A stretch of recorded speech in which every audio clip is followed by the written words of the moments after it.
Good evening dear viewers.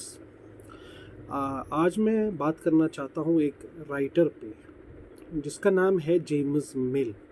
एक बहुत बड़ा राइटर है जेम्स मिल। बेसिकली जेम्स मिल एक स्कॉटिश था।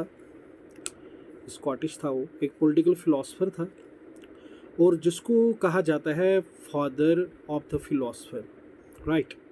यानी we can say that James Mill जो था was also known as the father of the philosopher।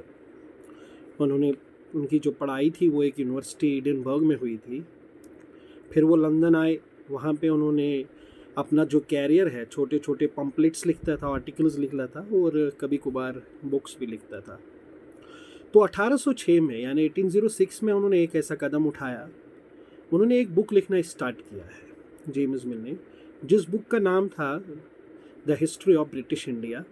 और फाइनली 1806 में स्टार्ट किया और 1817 में उन्होंने पब्लिश किया, 1817 में। लेकिन मिल के बारे में एक अजीब बात है। Mill had never travelled to India, कभी हिंदुस्तान आया ही नहीं है और ना ही वो हिंदुस्तान की कोई लैंग्वेज जानता था, and knew none of the Indian language. लेकिन अब वो यूटिलिटेरियन था, वो जेम्स मिल प्रोमिनेंट यूटिलिटेरियन था, क्योंकि जो उन्होंने किताब लिखी है हिस्ट्री ऑफ ब्रिटिश इंडिया, दिखाया जा रहा है कि it's heavily influenced by the utilitarian ideas.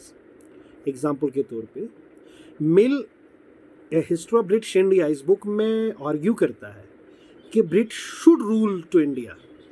Statement सुन लीजिए, British should rule to India to promote the greatest happiness of the greatest number of Indians। अब आपको अंदाज़ा लग रहा होगा कि कैसे यूटिलिटेरियन था ये। इतना ही नहीं, फर्दर और लिखते हैं कि आर्ग्यू करते हैं, कह रहे हैं कि इंडियन सोसाइटी जो है वो बड़ी backward society and needs to be reformed according to utilitarian principles. अब आप अंदाज़ा कर लीजिए कि वो आथर जो कभी इंडिया आया ही नहीं, इंडियन लैंग्वेज कोई जानता ही नहीं है, एक किताब लिखी है हिस्ट्री ऑफ ब्रिटिश इंडिया, और जिस किताब में उन्होंने इंडियन हिस्ट्री को कम्युनल लाइन्स पे डिवाइड किया है। यानी एंशेंट को कहा है कि it's a Hindu phase, medieval को कहा कि मुस्लिम हिस्ट्री, और मॉडर्न को कहा है कि इट्स ए ब्रिटिश हिस्ट्री। लेकिन इंडियन हिस्टोरियंस वो क्रिटिसाइज करते हैं इसके ओपिनियन से। थोड़ा बहुत इंफॉर्मेशन है अबाउट जेम्स मिल के बारे में।